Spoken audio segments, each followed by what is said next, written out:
জানেন, এখন বহু স্টাডি থেকে জানা যায় মানুষ এখন অনেক বেশি নিঃসঙ্গ এবং একাকিত্ব ফিল করে ইতিহাসের অন্য যে কোনো সময়ের তুলনায়। ব্যাপারটা কৌতূহল জাগ্রত করে। একবার আমি একটা ইসলামিক স্কুলে গিয়েছিলাম অন্য একটা মুসলিম দেশে। আমি একদল বালক বালিকার উদ্দেশ্যে বক্তব্য দিয়েছিলাম।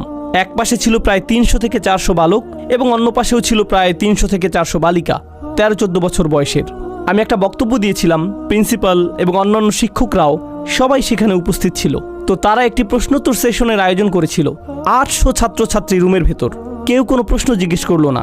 আমি তখন বললাম, তারা প্রশ্ন জিজ্ঞেস করছে না কারণ পুলিশ তাদের দিকে তাকিয়ে আছে, শিক্ষকেরা সেখানে, প্রিন্সিপাল সেখানে, ক্যামেরাম্যান সেখানে। তারা লজ্জা পেতে চায় না। তাই আমি কি করব? আমি সমাবেশের ভেতরে চলে যাব এবং এই বাচ্চাগুলোর সাথে কথা বলবো। কোনো ক্যামেরা থাকবে না, মাইক্রোফোন থাকবে না।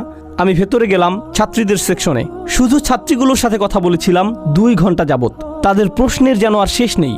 অন্য পাশে ছেলেদের সেকশনে আরও 2 ঘন্টা, তাদেরও প্রশ্নের কোনো শেষ নেই।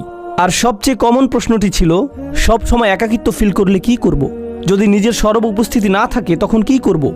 যদি কেউ আমাকে না দেখে? মানুষের এমন গভীর এক আকাঙ্ক্ষা আছে মাজকুর হওয়ার, যে এক টিনেজার অন্যান্য বন্ধুদের অনলাইনে দেখে, তখন ভাবে আমার তো একটা অ্যাকাউন্ট নেই, আমার তো এত ফলোয়ার নেই, মানুষ তো আমাকে দেখছে না, আমি তো মাজকুর নই, আমার আরেকটা ছবি তোলা উচিত, না ফিল্টার পরিবর্তন করি, না অন্য কিছু করা দরকার, ব্যাকগ্রাউন্ড পরিবর্তন করলে ভালো হবে, লাইটটা আর একটু ভালো হতে পারতো। এরপর পোস্ট করে, কেউ একজন হার্ট ইমোজি দিল, কেউ একজন লাইক দিবে, আমি মাজকুর। যাক, আমার এখন উপস্থিতি আছে।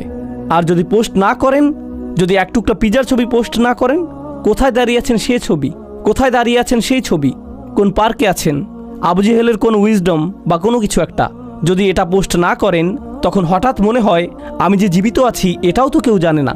তখন হয়ে পড়েন গায়রে মাজকুর, অনুল্লেখযোগ্য।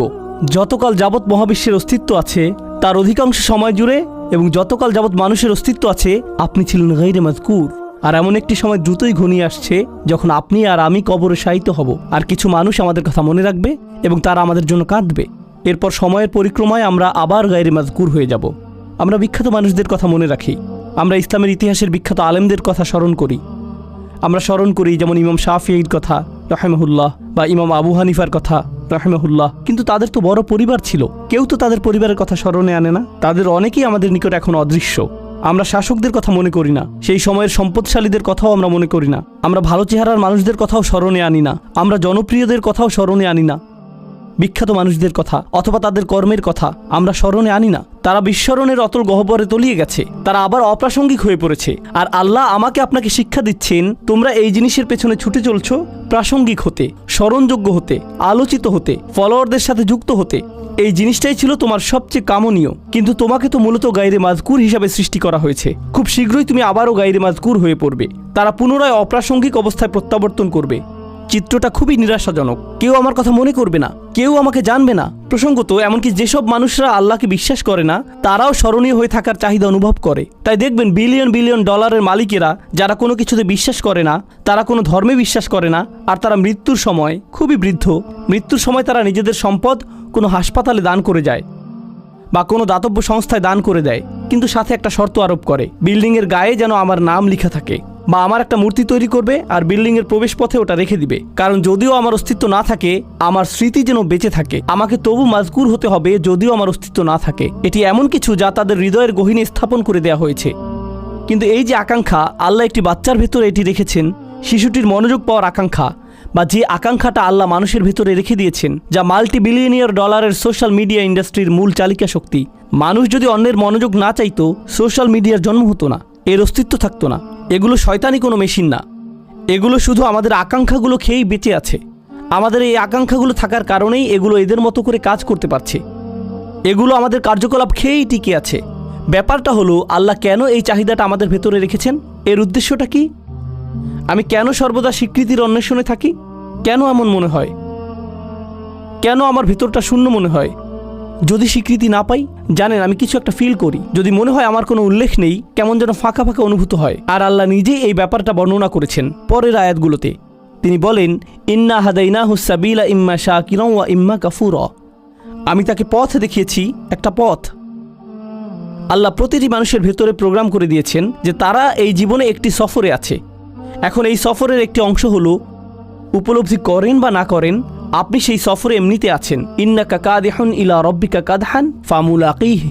প্রতিটি দিন অতিক্রান্ত হয়ে যাচ্ছে। জীবন একটি সফর। প্রতিটি মানুষ মৃত্যুর দিকে 1 পা 2 পা করে এগিয়ে যাচ্ছে। আমাদের প্রত্যেক দিন আগের দিনের চেয়ে মৃত্যুর আরেকটু নিকটে। সেই ভ্রমণ স্বয়ংক্রিয়ভাবে এগিয়ে চলছে। এখানে আমার আপনার কোনো নিয়ন্ত্রণ নেই। আল্লাহ ইতোমধ্যে এটা ঠিক করে দিয়েছেন। কিন্তু এছাড়াও রয়েছে আরেকটি সফর। আমার জীবনের সফর নয়, বরং আমার হৃদয়ের ভেতরের এবং আমার মস্তিষ্কের ভেতরের সফর। আল্লাহ চান আমরা যেন আল্লাহর দিকে প্রত্যাবর্তন করার একটা সফর করি। আমরা আল্লাহর কাছ থেকে এসেছি, আমরা আল্লাহর জন্য। আর আল্লাহ চান আমরা যেন ইচ্ছে করেই আল্লাহর পথের দিকে ফেরার একটা সংকল্প করি। আমাদের মাথায়, আমাদের অন্তরে, কিন্তু আমাদের মন অন্য কারো কাছ থেকে স্বীকৃতি পাওয়ার নেশায় বুঁদ হয়ে আছে।